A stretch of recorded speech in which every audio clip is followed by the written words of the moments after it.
Hello and welcome to the Dice by the Sword podcast. We release these podcasts every Wednesday in 2 easy-to-listen-to pieces, so you can keep up to date with all the action and suspense of our campaign wherever you are listening from. Of course, if you want to check us out in real time and see everything unfold as it happens, then you can always head over to our Twitch channel, D20 by the Sword, to see us play every Sunday at 7 p.m. GMT. Now, get comfy, turn up that volume, and settle in for this week's episode of Nyxalia, an Aetherbound saga, here at Dice by the Sword. Last time on Dice by the Sword. In the quiet aftermath of the Crimson Flock ambush, the party set up camp beneath the silver glow of a starlit sky. Tensions still simmered in the air, and under the guise of training, Yeril and Octavius sparred. Not just to hone their skills, but to let out the emotions that words couldn't reach. Meanwhile, Coric and Peanut shared a peaceful moment, learning a little bit more about each other in the calm after the chaos. And Ulrich, or so they thought, watched the world with strange wonder, like a man rediscovering life. That night, around the fire, Yeril bared her soul, revealing her past, her family, and the reasons that she left the Crimson Flock behind, but shadows still clung to their camp. Suspicion grew. Ulrich had been different ever since the last fight. Quieter, colder almost. Peanut offered to stay up with him during the watch just in case. Come morning, as the party packed up camp, Yeril approached Ulrich and asked to see the strange ring of his. She urged him to take it off and to let her inspect it, but Ulrich refused, tensions rising as mistrust deepened. On the road to Dustport, Peanut and Yeril hatched a plan. Peanut would attempt another dream walk to search for Ulrich's spirit, if it was even still out there, but when she pierced the veil of dreams, she was met once more with Vixandra, was chastised for her recklessness, and the door slammed shut on the dream world once again. And elsewhere, far from the material world, Ulrich, trapped in the ethereal plane, cried out for a way back. A looming giantkin answered his plea, and with raw determination, Ulrich tore through the veil, piercing back into the waking world. But whether he made it in time is a question still unanswered. Finally, far away in the labyrinthine streets of Dustport, a lone hooded figure sprinted through alleyways and side streets, clutching something close, pursued by a threat unseen, and whoever it was, they were running out of time. I love that crescendo to the end of that audio track as well. That was that worked really well. I really like that. I didn't plan it at all. It's like you planned it. Oh, I know. Amazing. I know. That's what he's doing. 2 seconds, folks. Oh, I just got too excited by that, and then I'm back to normal form. There we go. The rising sun flickers through the trees, casting long, broken shadows across the road. As a hush hangs in the air, suddenly, Ulrich stumbles. His body stiffens, eyes wide, and breath caught in his throat. And then, a shatter. A high, crystalline sound like glass breaking from the inside out. The ring on his finger splits cleanly in two and crumbles away into dust, vanishing on the wind. A pulse of invisible force ripples out around you, and from it, a ghostly figure is ripped from Ulrich's form and hovers but an inch off the ground, 4 feet away, disorientated, spectral, barely holding cohesion. A ghostly man in his late 20s, with tired eyes and an unkempt mop of hair. Ethereal clothing clinging to him like faded memories, he blinks, looking down at his hands, at his own translucent form. "Oh," he whispers to himself. It's finally happened. His expression falls. Ulrich, you feel yourself push through this immense bright light, almost flash before the light subsides, and you're back in the material world. Your friends and the cart to your left. Yerrel stood at the cart. Your other friends all stood either at the back or on the ground next to it as they watch this humanoid-like form get pulled from your person and is hovering in front of you. You know this to be Elwyn. Ulrich, you've met him before. 1 second. Dramatic pause. Wait. Wait, not yet. His expression fades. And a strange stillness almost breaks as he collapses to his knees, not from pain, but from something else. He looks up to you, Ulrich. His voice hollow, his face completely contort with sadness. I didn't want any of that. I'm so sorry. I didn't even know what the ring could do. Not really, I'm so sorry. Can Ulrich move? Yeah. You're in full control of your body again. Cool. Ulrich is going to take a knee down to Elwyn and sort of looking at their forms, how they're dissipating. You know, I should be angry at you. I should hate you for everything you tried to do and what you tried to take from me, but you just wanted to live, didn't you? You just wanted to escape where you are. Pete, I didn't even know what it could do. Not really.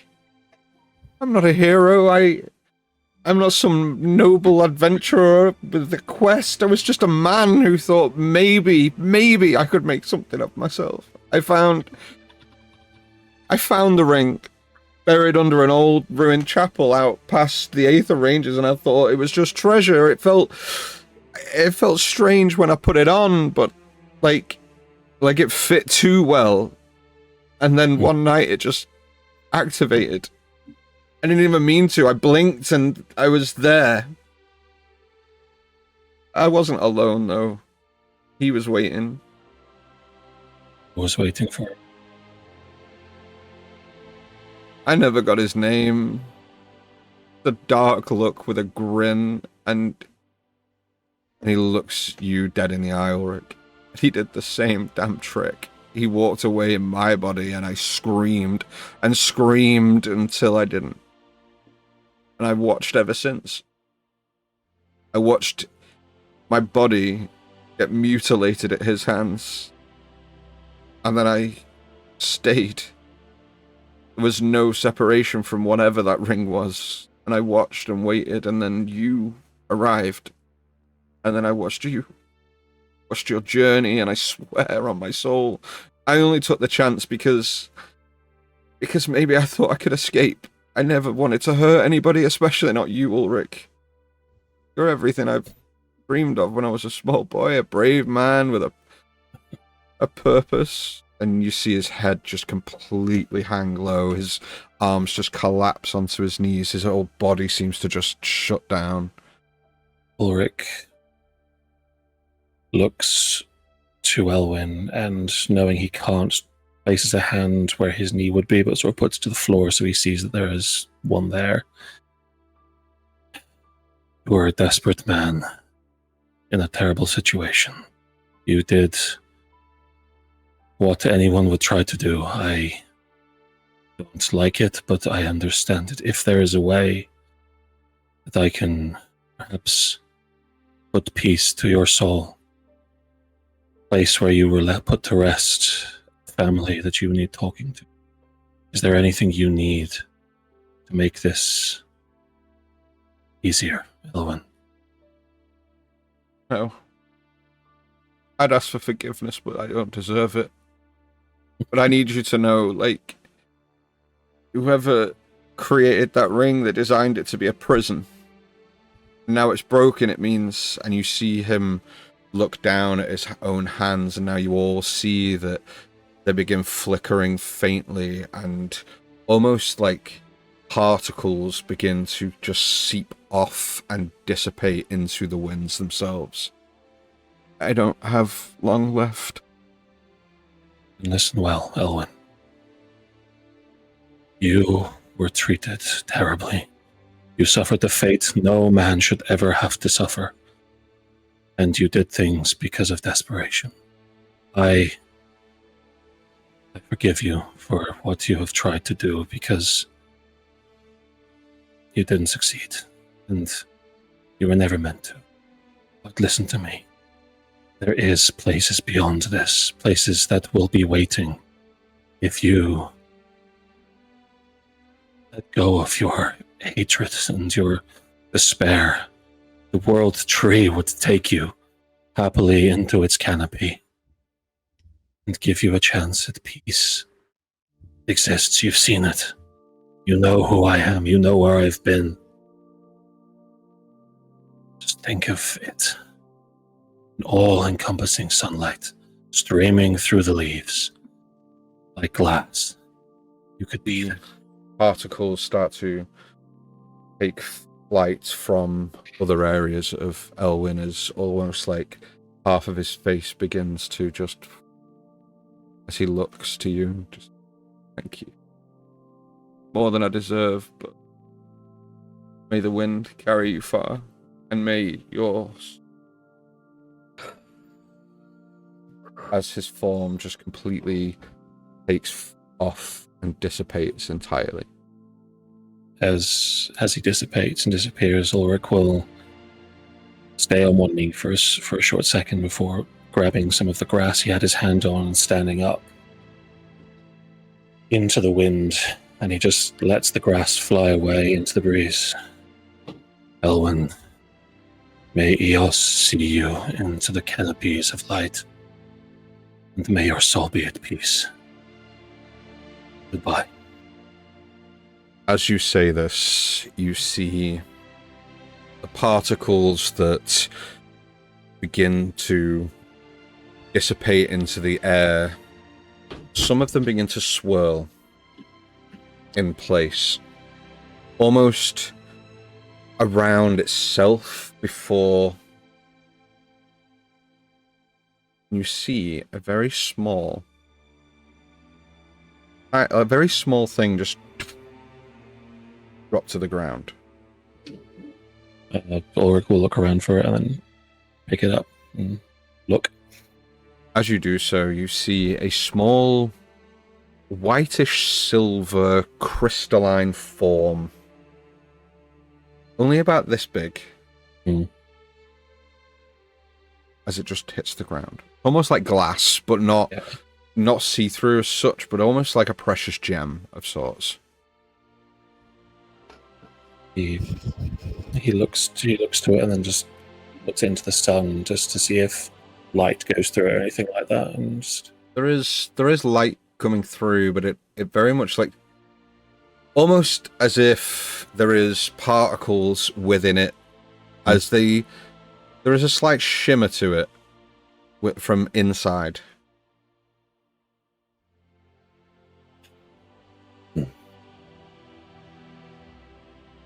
Mother did say we'll become stars one day. Maybe this is your form. I will take you with me and find your redemption, my friend. And he just sort of looks at it for a little and places it into a pocket before turning on to spot to look at the cart, and with very little in the way of words, he, with huge bounding steps, runs in, grabs Yerl around sort of the waist and center, just pulls her in very tight for hugging. Oh, it's good to see you again. Hello, everyone. And you can feel his hand like sort of on the back of the head he's just holding.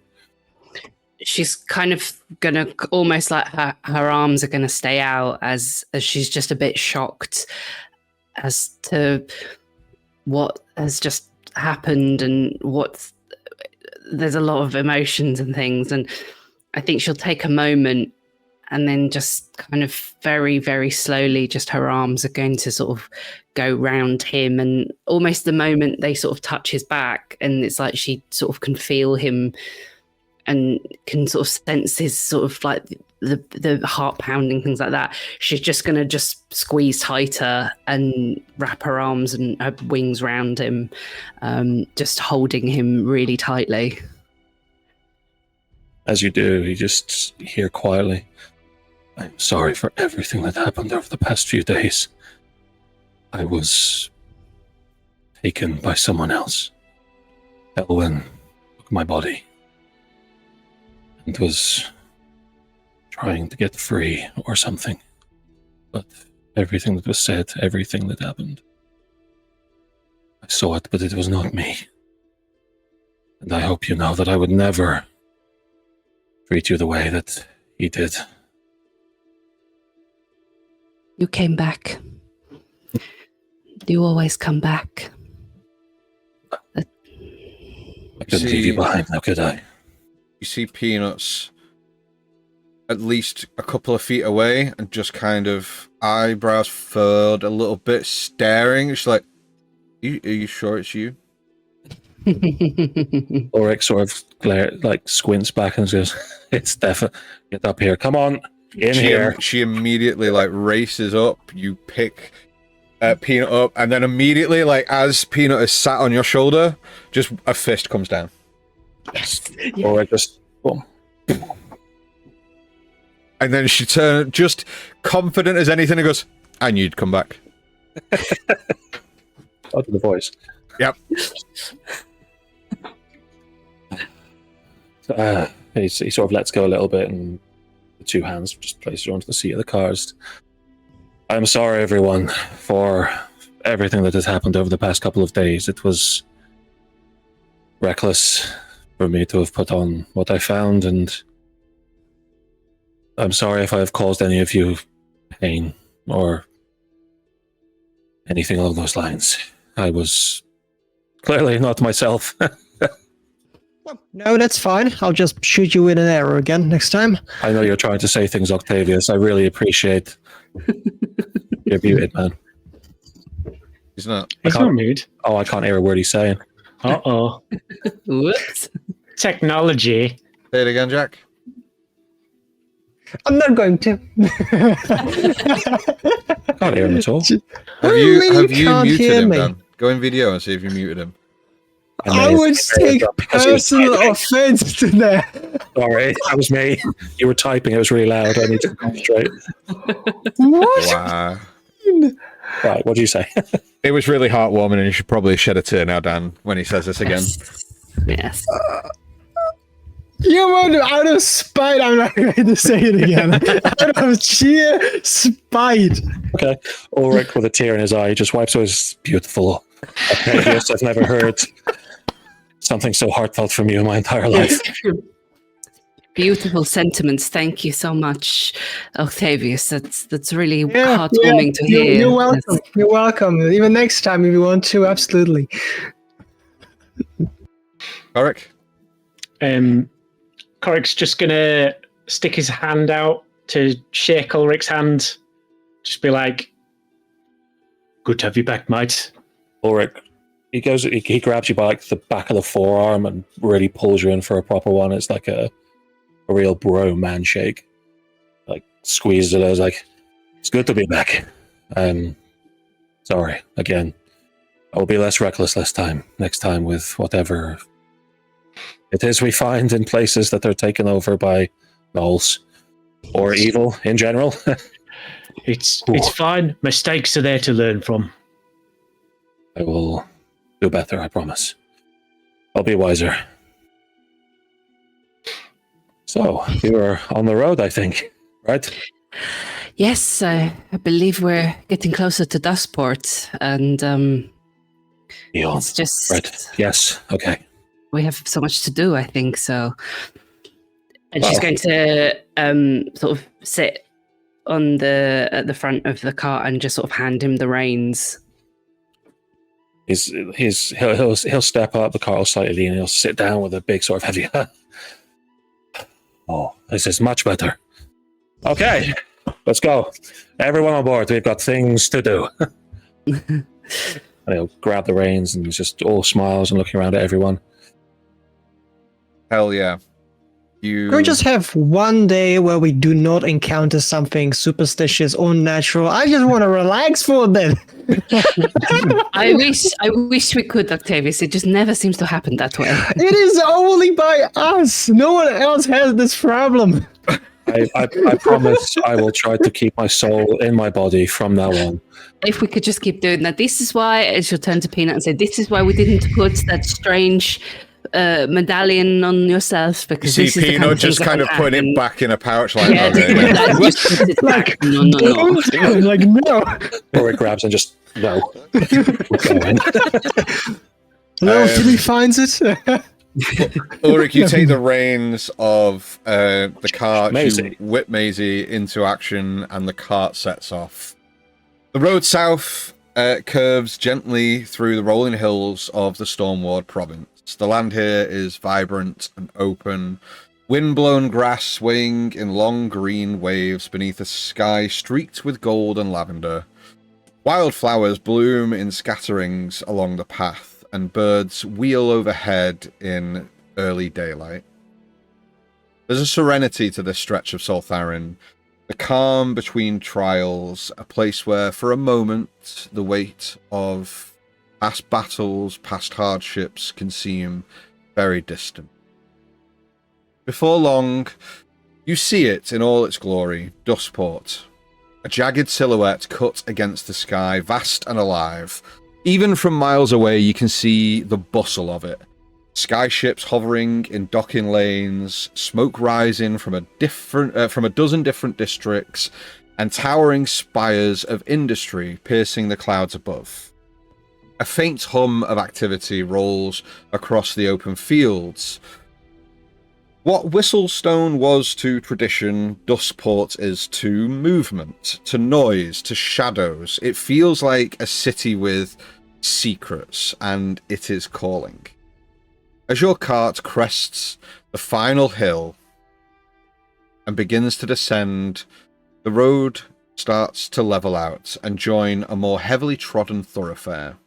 Signs of increasing traffic surround you, merchant wagons, messengers on feathered runners, and the occasional military courier all move northward, southward, westward, and the like. Passing you with brief glances, nods, the occasional good morning. But finally, you reach the northernmost gates, a large archway made of smooth black stone, inscribed with arcane glyphs that pulse faintly with a red light. Two heavily armoured guards stand watch beside a wide road checkpoint, while above them a floating stone plinth displays the crest of Dustport, a winged anchor surrounded by storm clouds. Set in a fucking mood, guys.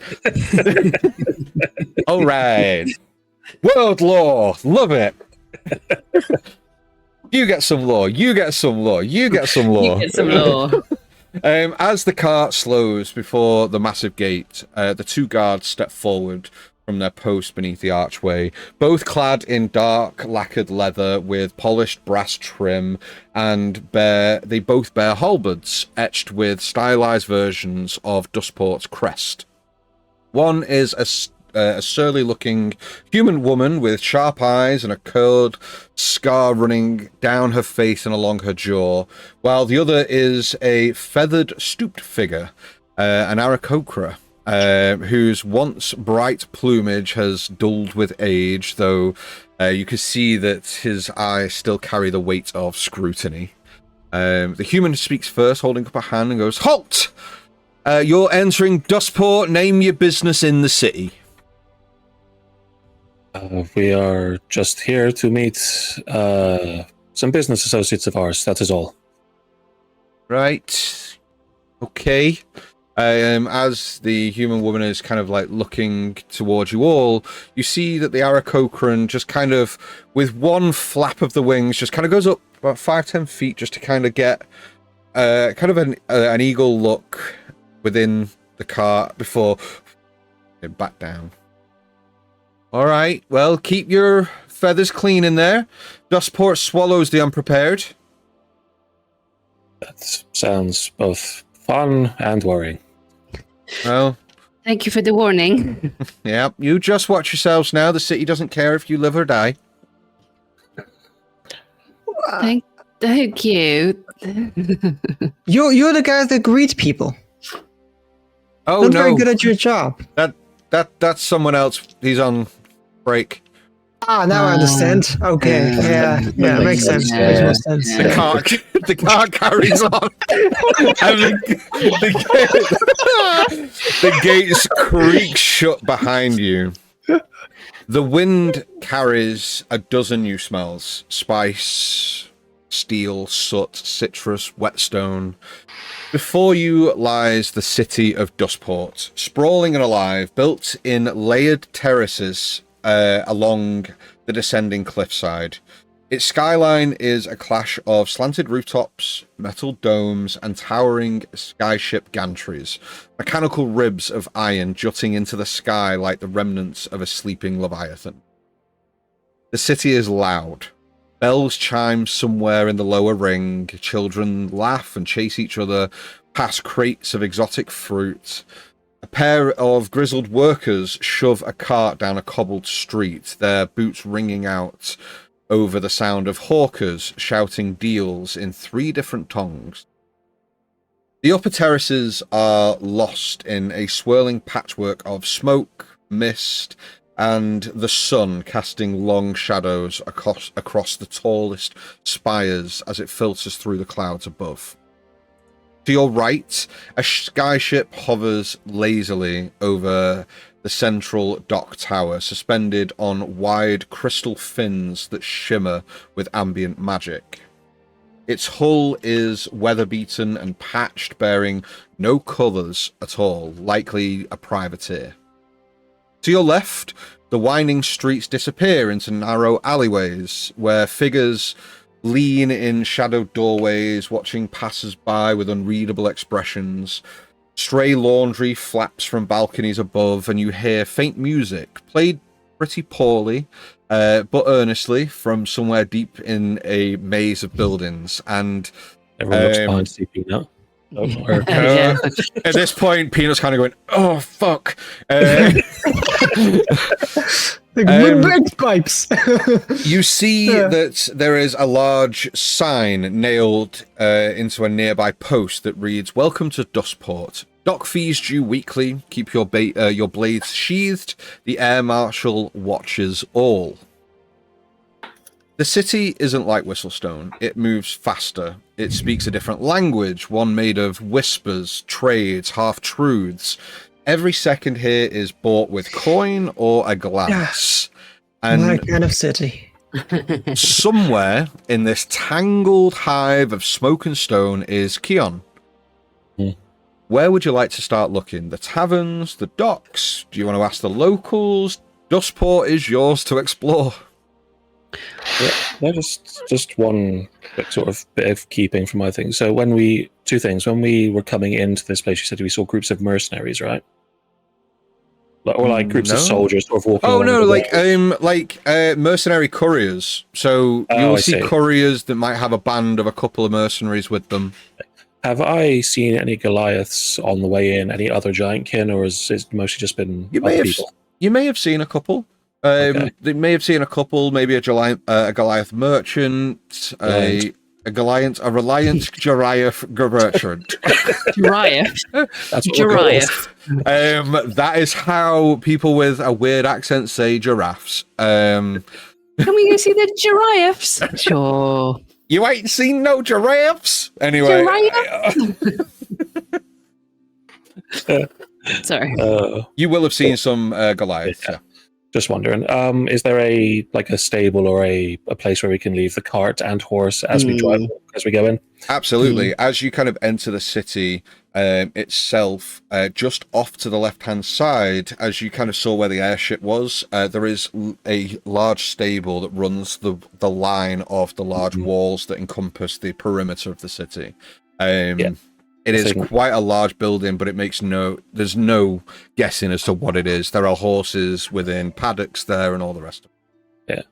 I think Ulrich would park up the cart and get the horse into a nice sort of safe stable, reiterate to the horse master numerous times, this is an important horse, it's ours. If it's not here or gone when I come back, there will be problems.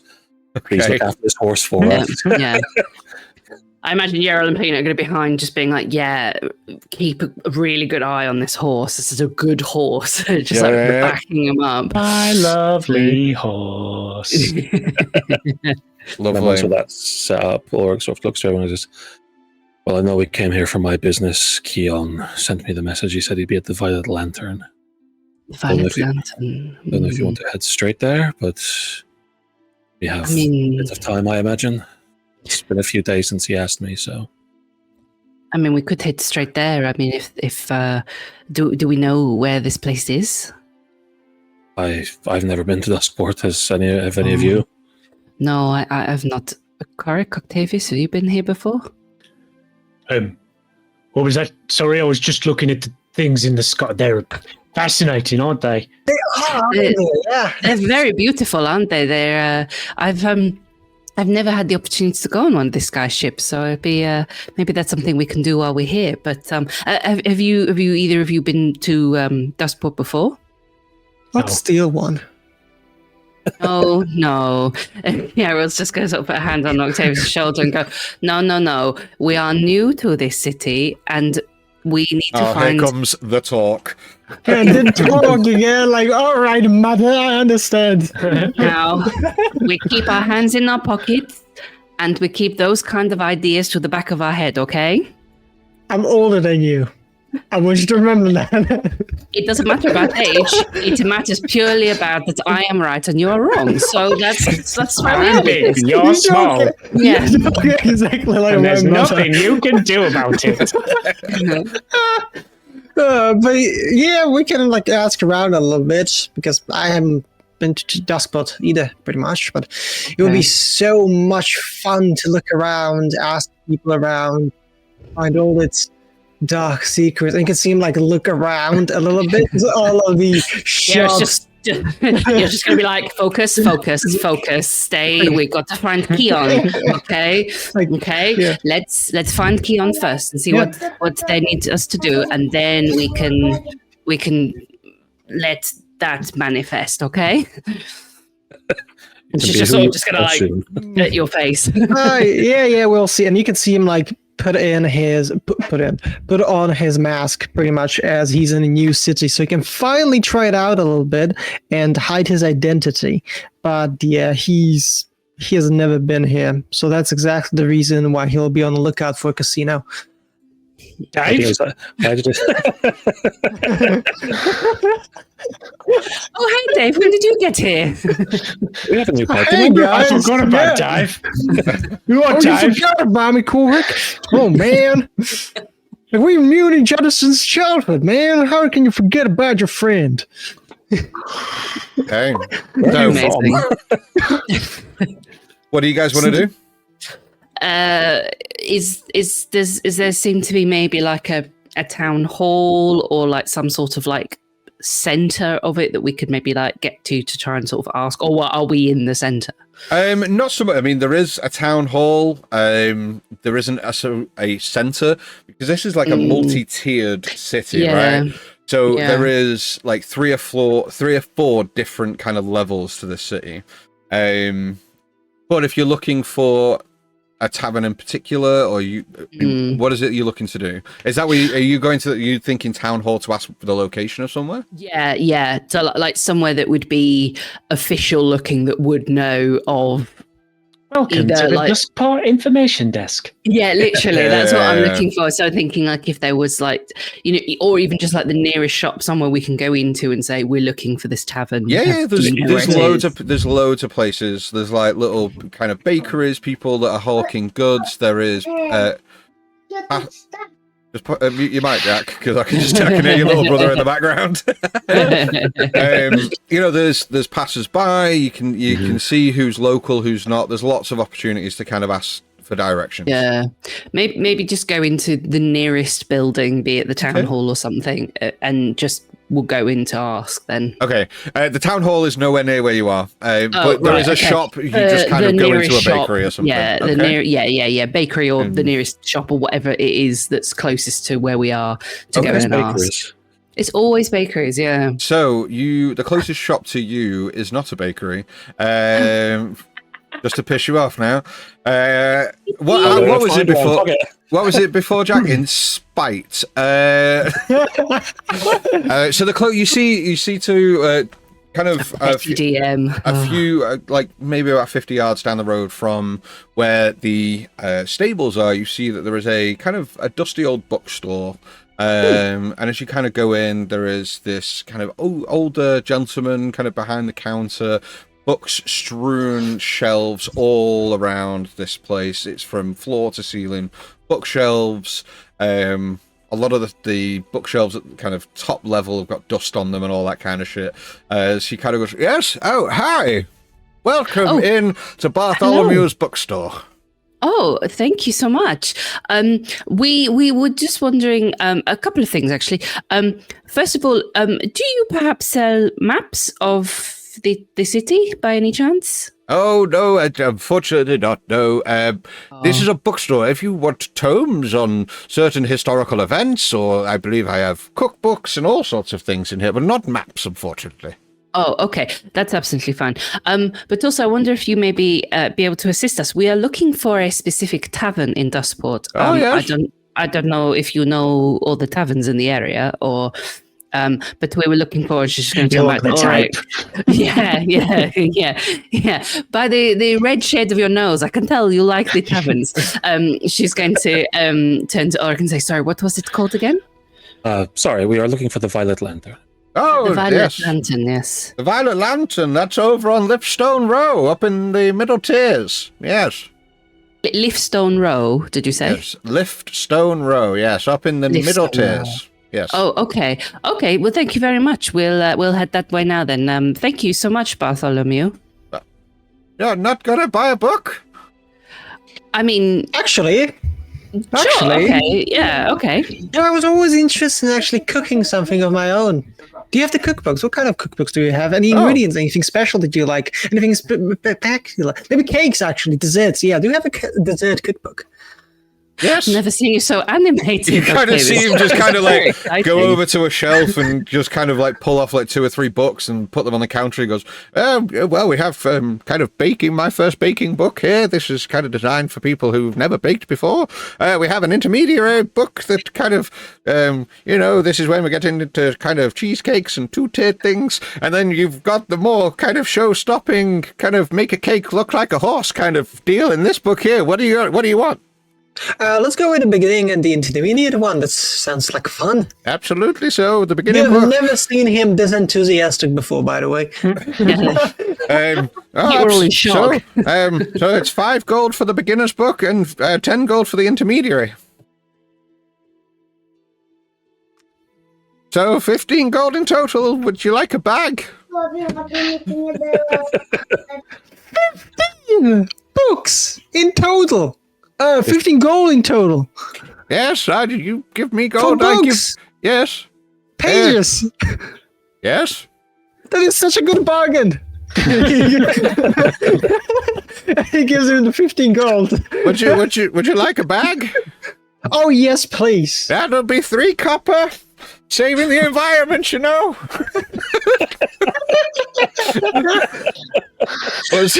We've been in Duskport for 5 minutes. We've already been swindled. Yeah, I'm not sure. I'm not sure if in Duskport cares about environment that much, seeing all the machines and stuff. But hey, I'll play along. No, but old Bartholomew does. Wants to save the sky turtles.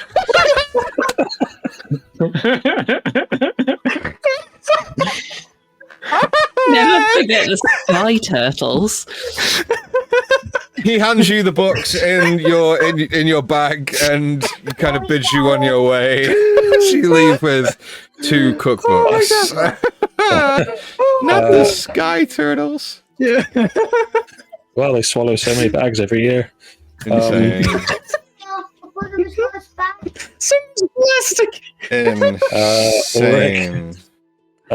Sort of on the topic of books, well, Ulrich's going to be sort of looking around. Just goes, actually, a quick one. Do you have any books on like fighting maneuvers or like battle tactics, anything along those lines? Like, how to be a better, more efficient fighter. Yeah, I might have. Sorry. There we go. Look, take your time. Yes, I might have a couple of things. What kind of fighting styles were you interested in learning? Something that would help me. I'll die. Tiger style. No, something that would help me. Wacky inflatable tube man style. Yes. Sort of things like parrying, riposting, those kinds of battle tactics, sort of doing more intricate maneuvers in combat, that type of thing. Yes, I might have something. Hold on. And you kind of see, climbs a ladder, goes up to one of his top shelves and pulls a book out and just fucking plumes from it. And kind of dusts it off. And I have this book here on military tactics from, what dynasty does that say? You see the cover is completely worn a little bit, but he kind of like flicks it open. He goes, "Don't worry about the cover; it's what's inside." He sits it down on the counter. I was told not to judge books that way. It's Yes, yeah, I fair did enough. heard the same thing. Yeah.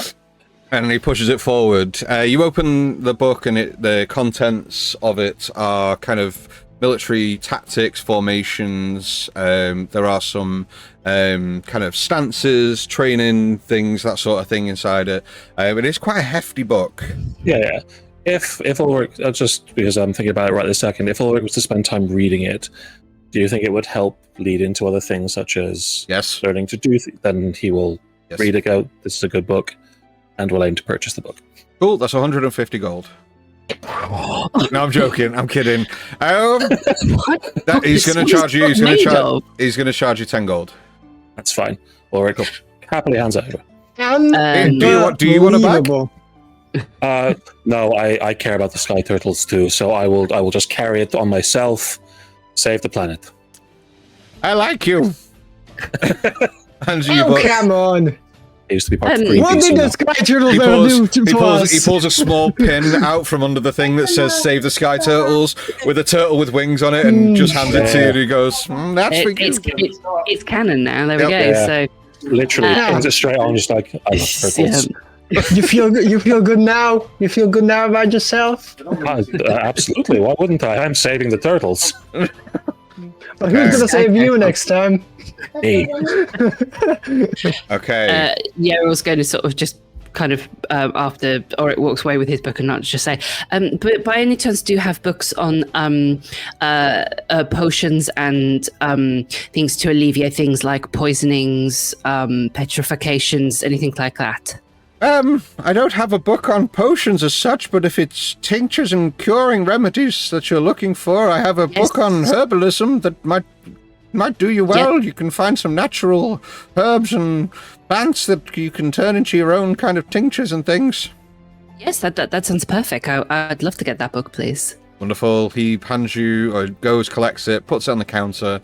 This one is going to be a little bit more expensive, but only a little bit, so that's going to be 12 gold.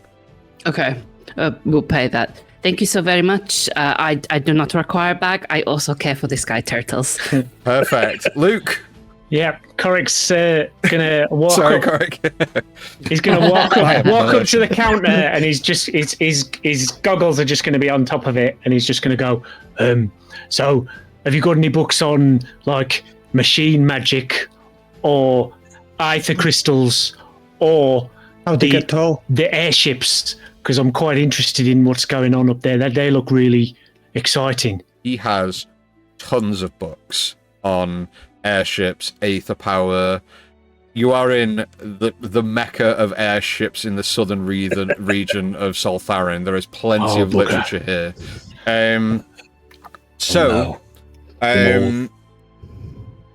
You see him pull out a couple of books, and there is one on aether technology and the harnessing and kind of the theoretical workings or the process behind harnessing aether power into magic and other kind of functions. He places that on the table. He finds a couple, about 5 or 6 books that he places down, all on shipbuilding, workings, kind of engines, all that kind of stuff. There's about 6 books that he places down that he recommends. And then, what other book was it? Mechanical stuff, right? Yeah, just artificer type stuff, but I just called it machine magic because it sounds cool. Yeah. Sure, he will put down a book, and it is effectively kind of Artificer 101, Tinkering 101 type thing, right? That if you spend enough time reading and you pass enough skill checks, you will gain an additional proficiency bonus when using Tinkerer's Tool. So, if you want all of those books, it will cost you 65 gold coins. Yeah, That is such a good price. He's going to say it because he's very interested in all this stuff, and this is It's in the budget. It's in the budget. This is basically where any money that he's going to get is going to end up going on stuff like this anyway. So he's like, okay, he pulls out a big pouch of gold pieces. Perfect. Good choice. You see Peanut walks to the counter and asks if he has any books on dead things. He turns and says, well, he has books on funeral rites. He also have books on things like taxidermy, stuff like that. But he does kind of tell you that the kind of books that, if you're looking at like necromancy or anything like that, they're not the type of books he stores. Peanut asks for the taxidermy book. Of course. He places it down on the counter. Peanut will pay 10 gold pieces and take the book on taxidermy. Yep, nice. That sounds about right. Excellent. Good price. Playing via chat, I love it. Thank you so much, Bartholomew, for these lovely books. Thank you so much. You're more than welcome. Stop by anytime. Thank you. I will. Okay. I believe. Exit Bartholomew's bookstore and you make your way towards the middle tier of Dustport. Located... I was going to say that, ladies and gentlemen, is how you make the most out of a random fucking bookshop that the DM made up on the fly. Yeah. Boom! Okay. Does he have a book on chicken behavior? Why is Cheese being a dick? Okay. I like the fact that Cheese is being a dick because he doesn't want to sleep in a very dirty sock. Yeah. Yeah. You bastard, Cheese. Okay, so located on Liftstone Row on the middle tier of Dustport is the tavern that you're looking for. It's a ramshackle 3-story tavern built from scavenged skyship hulls and thick reinforced skyglass. It hangs, however, precariously over a lower tier of the city. Its balconies seem bustling with sailors who are nursing bruises and bad decisions, and ailing those bad decisions with multiple bottles of ale. It smells of smoke, oil, whiskey, and rum, and it's a place where Skyfolk come to blow coin, trade rumors, and get into the occasional bar brawl. Blow coin, cool. Sorry. But it's called, isn't it? Spending lots of money, blowing coin. And who is coin? No, I'm joking. As you walk in, and Wouldn't the you like to barkeep know? introduces himself as Coin Hook's Barn. How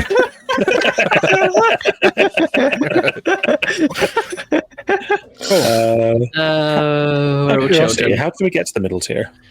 Is it like stairs or is it lifts? So no, there is lifts on kind of pulley systems, rudimentary kind of old school lifts, open. They're not enclosed. You kind of get on platforms that are slightly fenced, but then pulley systems work kind of go in up and down. And as you kind of look at the platform you're on, it is fenced both underneath and at the top, and it kind of gives you the impression that as the pulley system goes one way, it kind of turns on itself and comes back down the other, and you see that the lifts are in constant movement, going up and down between the platforms. So it's effectively, you see the platform and it's slow enough, but you can kind of all step on, and it raises you up to the different tiers of the city. That's cool. Portal magic. It's like Futurama. You get in a tube and go. Cool. As we approach the tavern, Ulrich's just going to, as we're walking, sort of talk to the group, just in motion. Right. Before we meet my friend, there's a few things you should be aware of. He is part of a group known as the Sentinels of Verdance. They are one of the most highly specialized military operations I think I've ever seen. They fight for nature and the balance of fair and the like. I was able to score passage with them on my way out of Ashenvale from my home city for a couple of weeks. Dion took a shine to me, but my connection to him is not loose, but it's short. I don't think he assumes I'm going to be bringing anyone, so please be on your guard. These people are very mistrusting, very quick to judge. Octavius, I would probably take the mask off for the time being. He is unlikely to trust someone who won't show their face. And if I wouldn't either.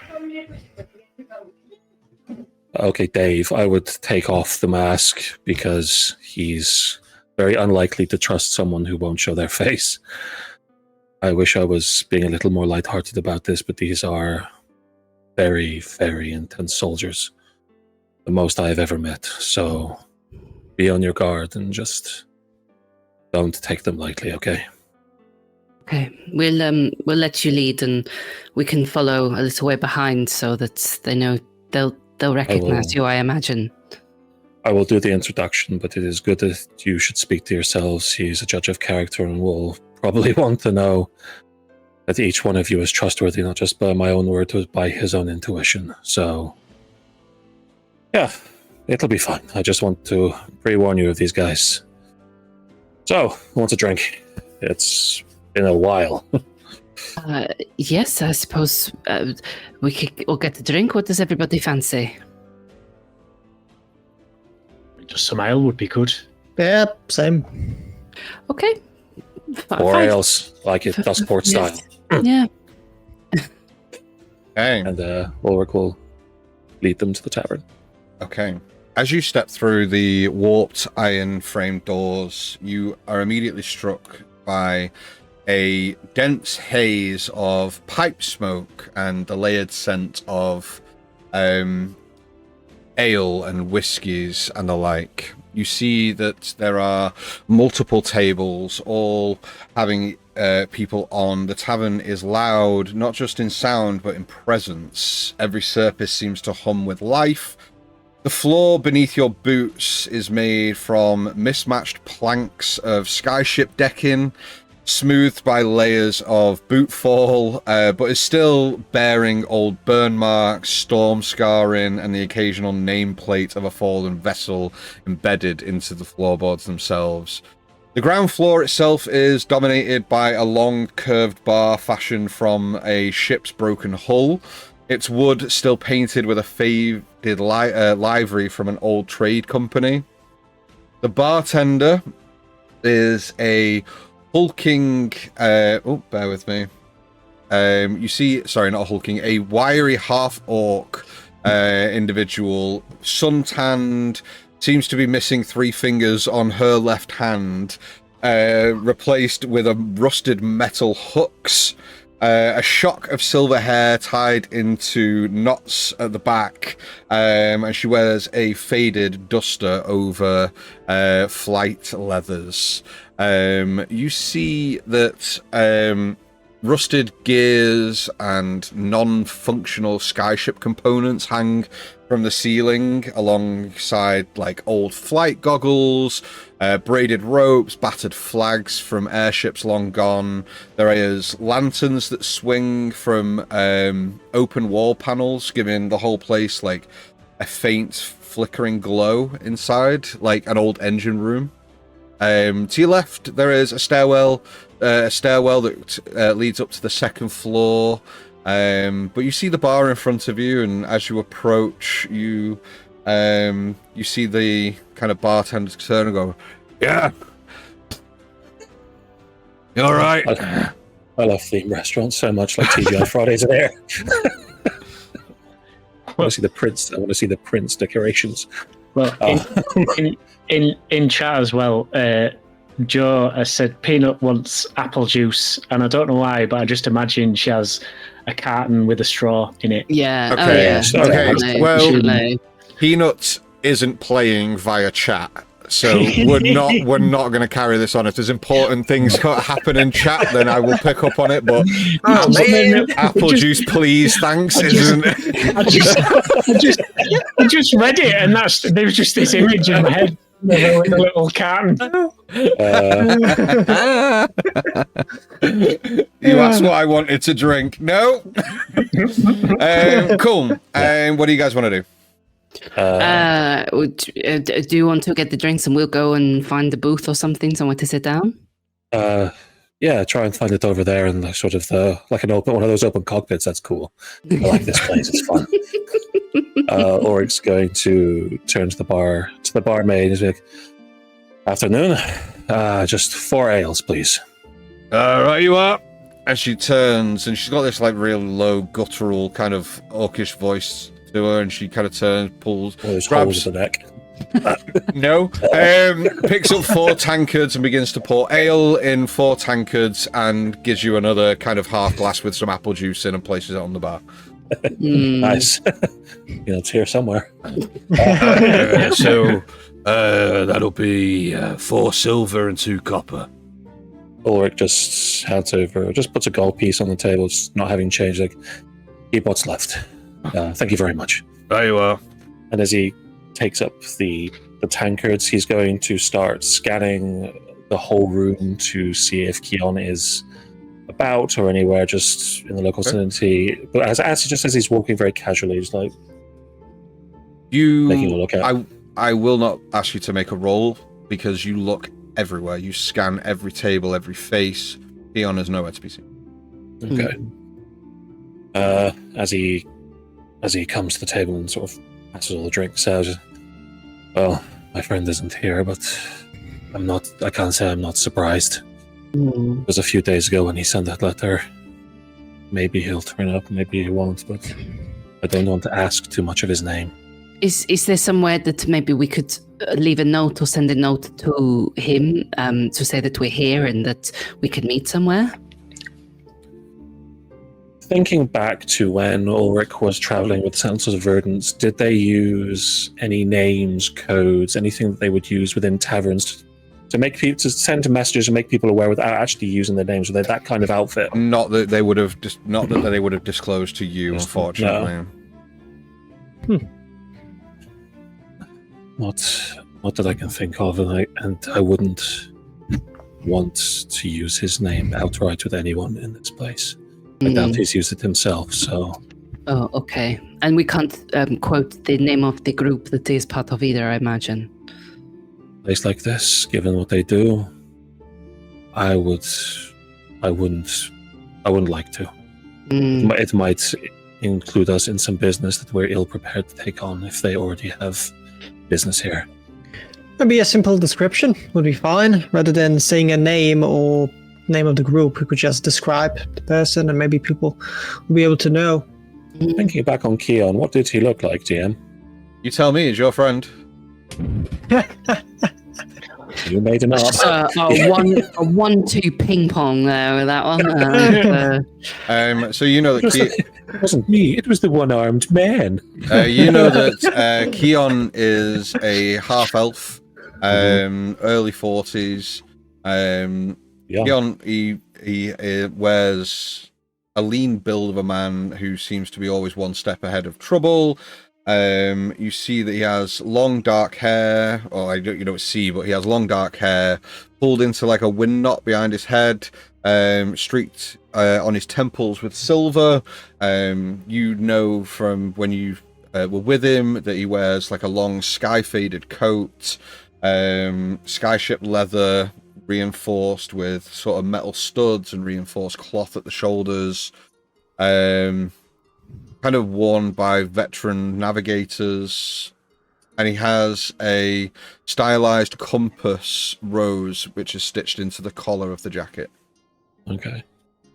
Ulrich's going to describe that sort of person to everyone at the table and just...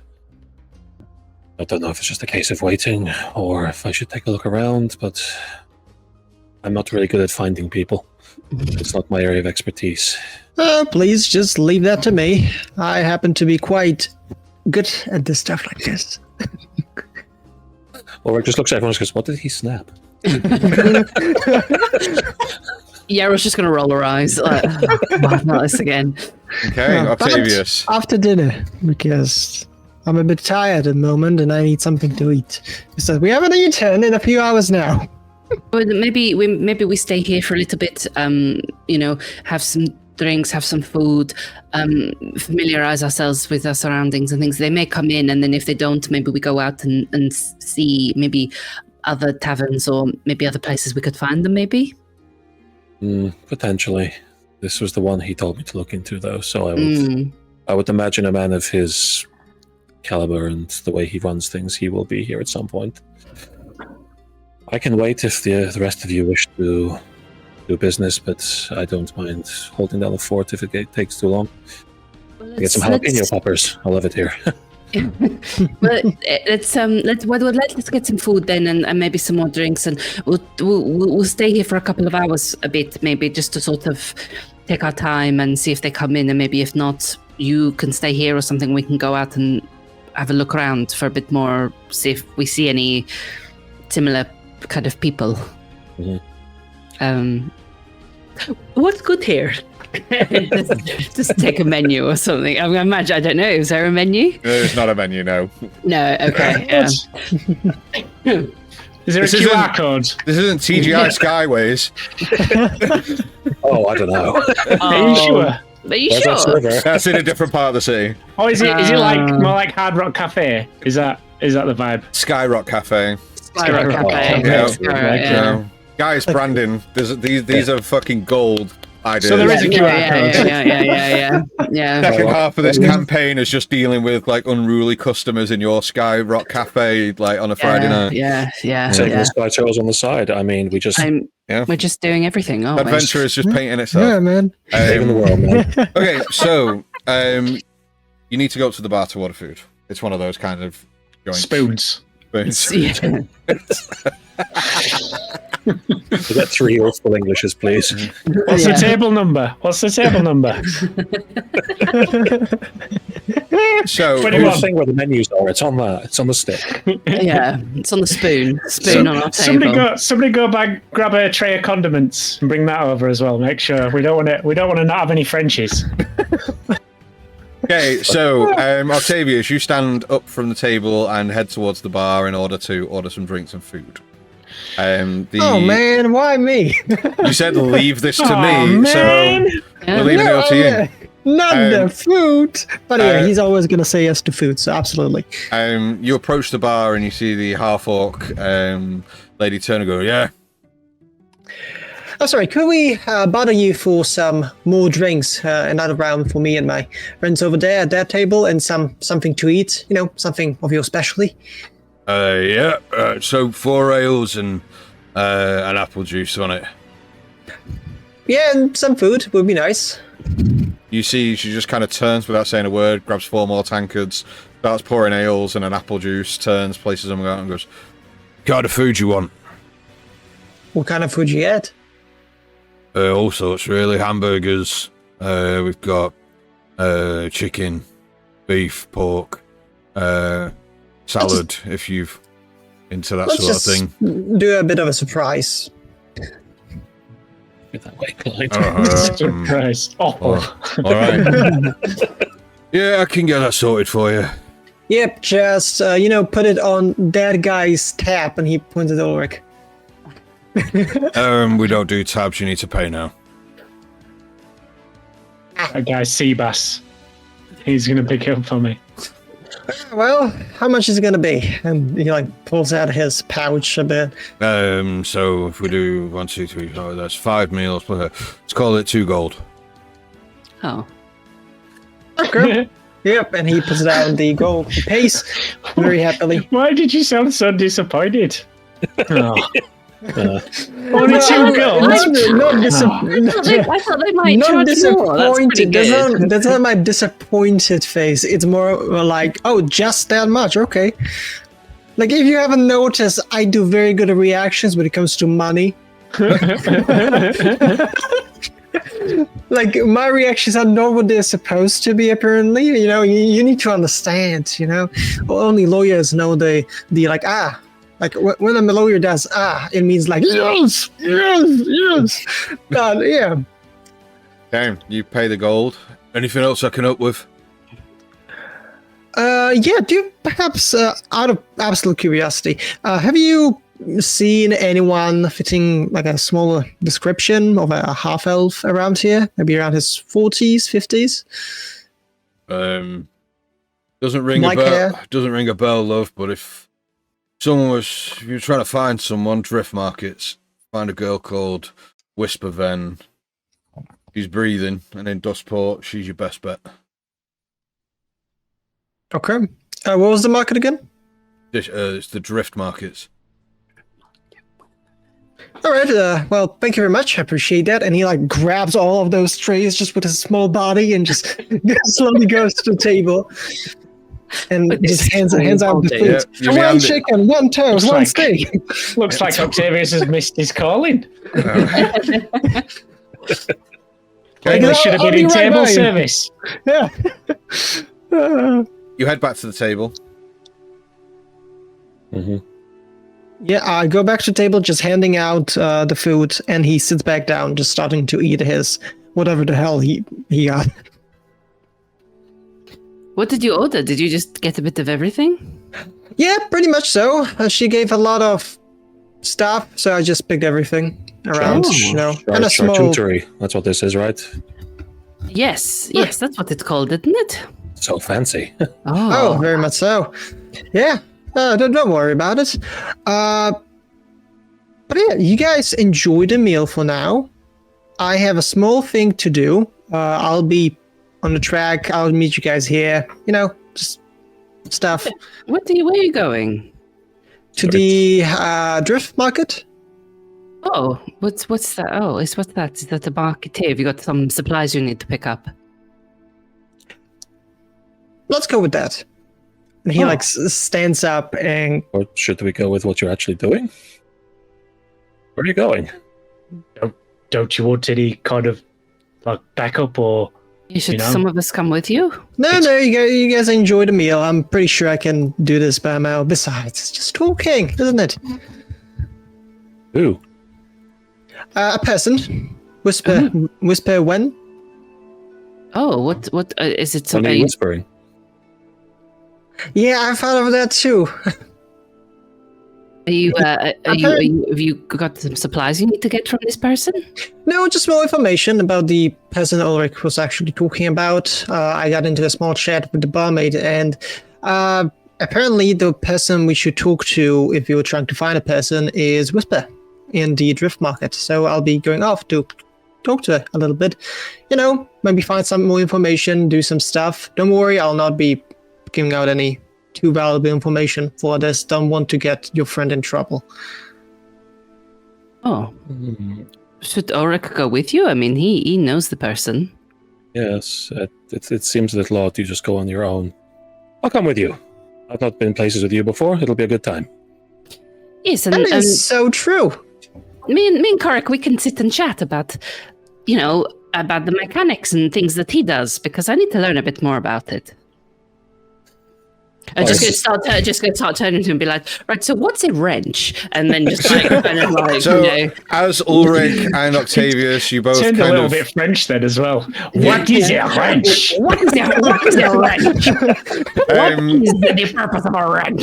So Octavius and Ulrich, you both stand and leave the table and head out. Yeril, you turn to Korik and start asking about mechanical stuff, and you just hear Peanut go, I guess I'll stay here too. Just kind of like avoiding any chicken dish and just eating everything else. Just colouring in that map they give kids. Yeah. Okay, that was mean. Okay, so Korik and Yeril, you guys will wait at the tavern. Ulrich and Octavius, you ask around as to where the the drift markets are within Dustport, and you are pointed in the direction of the city on the middle tier, but a bit further away from the tavern, but you're on the right level of this city. As you arrive, you see that the drift markets are a warren of suspended platforms, tangled bridges, and rope walks that are slung beneath the city's middle tiers that you kind of access from this level. It's a sort of suspended or floating marketplace for those who trade in goods that are not tend to be traded elsewhere, right? It's dimly lit by enchanted lanterns swinging from weathered ropes. The entire kind of district kind of creaks and sways ever so slightly in the wind, as it's suspended by old liftstone anchors and magic that's seen better days. Tarps and canvases stretch between broken rafters, creating a patchwork canopy above your heads. Stalls and shanty-type shops lean against one another, offering sky crystal relics, bottled storms, counterfeit imperial seals. The smell is a potent mix of rusted chain, spiced meat, arcane oils, and music from unseen performers play somewhere far off, while eyes watch from shadowed corners. No official guard dare steps foot down here, not without paying a toll. Down here, reputation is your currency, and if you're looking for someone's already noticed you're asking, effectively. Ulrich is completely taken with this whole place like this. It's amazing, isn't it, Octavius? Look at it all. Oh, it quite is. Quite would be astounded by this. Excellent. Where do you start? Very good question. And he puts on his mask. I know you're against this, but, in a place like this, reputation is currency. I don't know who you are. Exactly. So you don't have any currency? Quite the opposite, my friend. Okay, I'm all eyes and ears. Do your thing. All right. Yeah, because once a person puts on a mask, everyone tries to figure out who it is. That's the currency. So he's going to go to the drift market then, and I don't know who you are. Yeah. And he's looking around for any person that might look of importance. And by importance, I mean someone like looking around, not talking to many people, just having a watch, pretty much, a lookout kind Absolutely. of deal. You see there is a number of people that are kind of doing that. But most notably, just off to your right, you see that there is somebody kind of leaning up against one of these kind of shack shops, and quite a burly human gentleman who is kind of like watching up and down the street, kind of keeping an eye on everyone that passes by. All right. He will go and approach this man, but more in a discreet manner. Like, he doesn't go like in a straight line right to him. That would be very, very obvious. More like going around a little bit, and like stopping and going to lay by the wall next to him. Mm-hmm. He As doesn't. Octavius is trying to do this cool thing where it like knocks into him every so often, like, "Oh, sorry, we're Like, being sneaky." No, you He's just It's gonna be stops hard. at the odd corner and he just goes, like this is gonna be Use paper with two exhausting. eyes. Out. yeah. Or Like, it finds a what is fedora it? and just like puts it on. he's just every step he takes, it's do.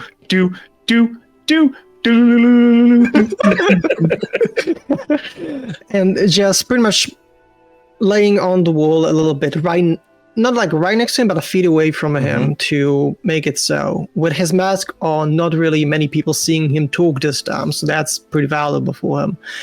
And he would turn his head a little bit towards him and then back away, so he notices him pretty much. I've heard that you are a man of information in this level of the city. Is that correct? See that this individual does not look at you at all. Just kind of turns his head away and just turns and says, "Not from round here, are you?" Well, we went from Whistlestone, actually. Came in today. Yeah, I can tell a tourist from a mile away. What do you want? Question is, what do you want for that kind of information? What information? The one I want. How to put a price on something when I don't know what it is that you fucking want. Very good question. And at the we're same getting time, he's somewhere. just kind of like looking up and down the street. Yeah. I'm looking for a person. A half-elf. 40s, 30s, you could say. Long, dark hair. Armor. Fucking hell, man. Is this going to take all day? You tell me, I'm trying to find a person. He's like, Look. yeah. Take a look around, man. You're looking for someone deep. Loads of half-elves in Dustport.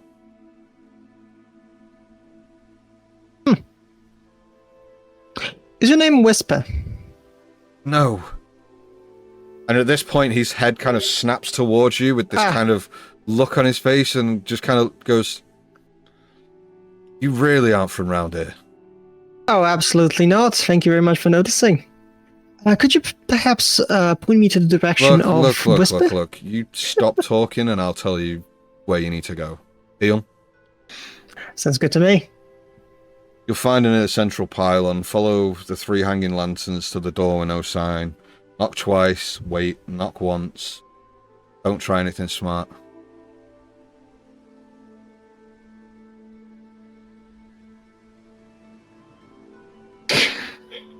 I'm writing this down because there's important information for 3 lanterns without a sign.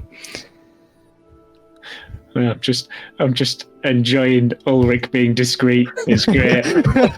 Yeah. All right. Yeah, that does got it.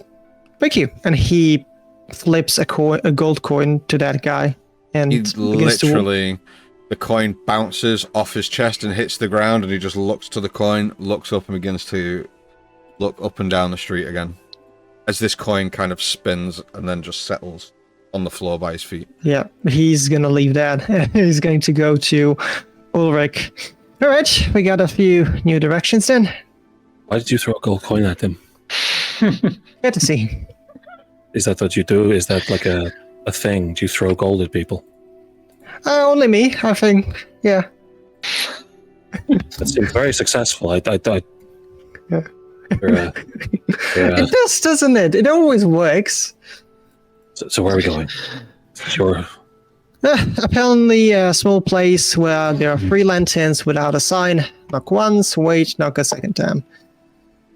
Cool. Try not to make any trouble. That's gonna be a hard part. He looks at Ulrich. Yeah. Hey, okay. What did I do? You both continue to walk around the Drift Market, and before long, near the central pylon, you see there is a door with 3 hanging lanterns, one on either side of the door and one above. There is no sign on the door at all, no signage anywhere, but this seems to be the place that you were directed towards. You walk up to the door, You knock twice. Wait. Knock once. And the door swings open. That's where we're going to go for a quick break. Okay. Okay. We're going to go for a quick break Everything's there. gonna be fine. Well, Totally die not an again. ambush. Yeah. we will see. Totally We will not an see. ambush. Yeah. Cool. So, we're going to go for a quick break there. For everyone on Twitch, this is where we go for our usual kind of midway break. For you VOD watchers, thank you very much for watching. Please make sure that you have liked and subscribed and all that cool stuff. The next episode will be on Thursday. But for those live, we'll be back in a few. For those VOD watchers, we'll see you on Thursday. Cheers. Well, we hoped you enjoyed that as much as we did. Hit all of those notification buttons, and if you liked what you heard, subscribe to us on the social media platform of your choosing to be kept in the loop with all that goes on here. Thank you so much for listening to us, and we hope to have you back soon.